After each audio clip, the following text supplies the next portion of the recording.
Hi, I'm Whitney Ward, and I am so excited to be launching my new segment, Mountain Climbers, where I talk with people who have faced some pretty big mountains in their life, but God has given them the strength to scale them. And I am absolutely thrilled to be talking with one of my best friends, Danielle, and her husband Casey tonight.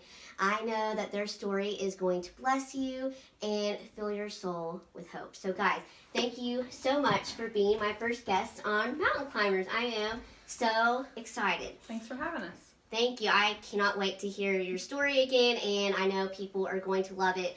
And so I think we're just going to dive right into the beginning, because I don't think everyone knows how you two met and how long you dated, and of course we have to get the proposal story, because you got to cue those ahs and everything. So we don't have a good proposal story. Well, we still got to hear it, Casey. It's a horrible we still gotta proposal hear it. story, Whitney. Oh, come on. We got to. I said, will you marry me? All the hopeless romantics out there have to hear it. So, how did you guys meet? Not me. We met at a friend's house. That's how we met. So, wasn't your houses close together? Mm-hmm. Did they butt up against each other? Okay, that's what I thought. I thought you told me that. Yeah. And so what did you think, Casey, when you saw her? Did your eyes meet? Did you think, this is the woman for me? Yeah, sure. Sounds great. We'll go with that. We'll go with that. Now, I think you told me, one of you guys did, that when you saw her, you hoped that her name was not Hannah, right? Oh, yeah. That's about as corny as it comes, yeah. Sure. Because if it was Hannah, it would be Hannah, right? Yeah. So God knew. He answered your prayers there. So how long did you two date before you got married? We did it for about 3 years, probably, before we got married. 3 years? Okay. And then, Casey, how did you propose? Well, I said, you want to get married? And she said, yeah, I think so. I said, let's go pick out a ring. Hey. And we went to the mall and we got us a ring. And then after work one day, I stopped by and gave it to her.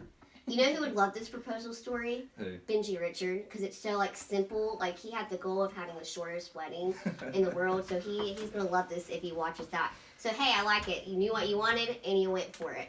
So you got married. Tell us where and how, because I know it's a pretty cool destination. We got married in 2012. We got married at Myrtle Beach. Okay. It was amazing. I loved it. Yeah. We had all of our family and friends, and that was pretty much it. Yes, I loved it. It was so pretty. I loved looking at the pictures. So you got married, and how long were you married before you started going to Reveal Community Church? What prompted you to start attending? Probably about a year and a half, I would say. My grandma got really sick, and she loved Cal and Brian, and we knew Kim and Dan, and they went, and so they invited us to come, and that's kind of how it all got started. Okay. But she invited you, I didn't go. Yeah, yes. Hey, I went first, yes, in case that's what I was going to ask. Yeah, he didn't start going with me at first. Okay. I started going in about probably August of 2012, I think. Okay. And how long did you attend before you got saved? It was only a few months, actually. Okay. 3 months before I got saved, but he still wasn't going with me at that time. So tell us what happened, because I love this story, and I know our viewers will too.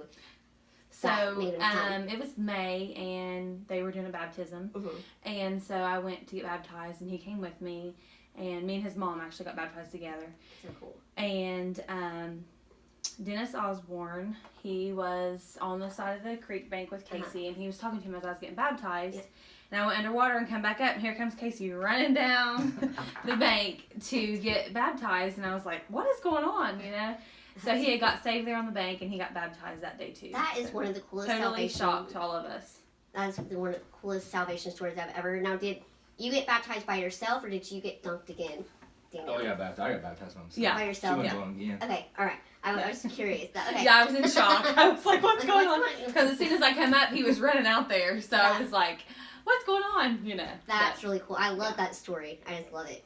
So, how easy, you guys, did everything? You got engaged, you got married, you got saved, you started going to church, and now next natural step was having a baby. Mm-hmm. So how easy was it having your son Jace? It was easy. I mean, the first time we tried. I mean, we got pregnant, and that was easy for us, and the pregnancy was easy, and everything was good with him. And I remember you telling me when you got pregnant. I don't know if you remember. We met at Wendy's, and you told me that you're pregnant, and you're like, you wouldn't believe how dark this stick was, Whitney. I might be having twins. I do remember that. Yeah. I was having twins. Yeah. So that was great, and your pregnancy was easy, and Jace is 5 years old today, and so that's really cool. And so, how old was Jace when you guys wanted to start trying to have another? Probably about 2. Yeah, close to 2. Yeah, probably about 2.5. And you, just because of how easy it was to have Jace, you both really thought this was going to be easy peasy, like Yeah, that. easy. Yes, exactly. Yeah, and it wasn't like that, was it? Nope. So can you tell us about that journey?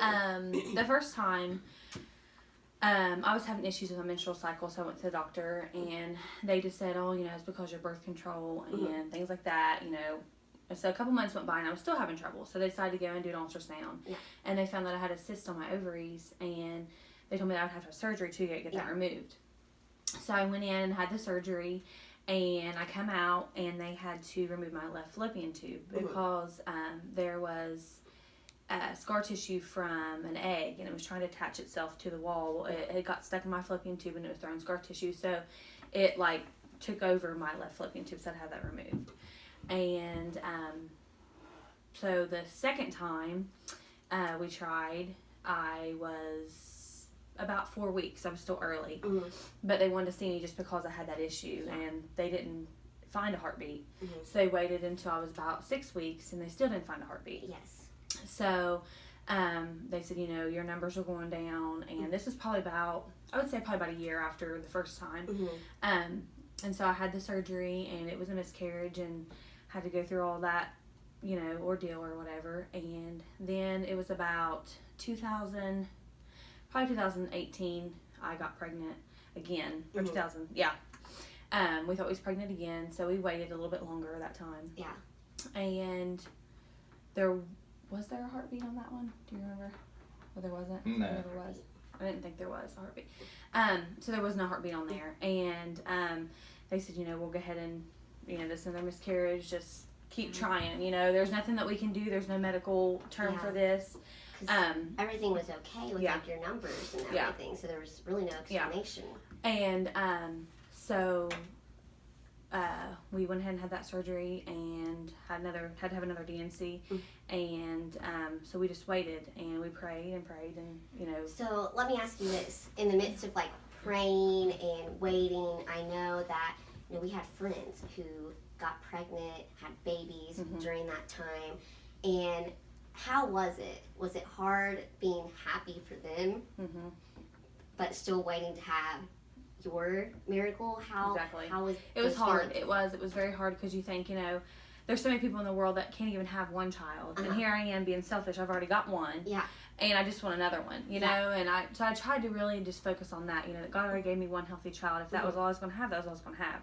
And we had talked about adoption, maybe if it wasn't going to work out, you know, and but we just kind of prayed about it, and God gave us peace, and we knew eventually we would have our child eventually, whether it was through your own or through foster care, through adoption, however it happened. Yes, but God gave you peace that if Jace was the only one, that's the way it was going to be. So that's just that's so hard. I know a lot of people are going through stories like that, and they don't know if they'll get that child that they're praying for. And so I want to ask you, where are you in life now? Why don't you stand up? Well, we are expecting. Yes, so that's so exciting. So tell us your pregnancy journey, about finding out that finally you're pregnant with the baby you've been praying and longing for, and just all of it. I want to hear all of it. I know our viewers do too. Well, we found out we was pregnant in I knew I was pregnant about in February. Okay. But I just kind of kept ignoring it and put it on the back burner and thinking, no. And whenever y'all went to Tennessee, she knew she was pregnant. She just wanted to go to the doctor. I remember that, because we were talking about it, and I was like, oh yeah, I have this fertility specialist that I might eventually on our way. Yeah, and then maybe you can call her, and she was holding out on me. She knew. Well, she's scared to go. Oh, And one thing too is kind of cool is I do ovulate from my left side, so. And I have no tube there to travel the egg through, and that's a big, ordeal or whatever. So it is a miracle that I am pregnant because that side has nothing, there to. So that's a miracle in itself. But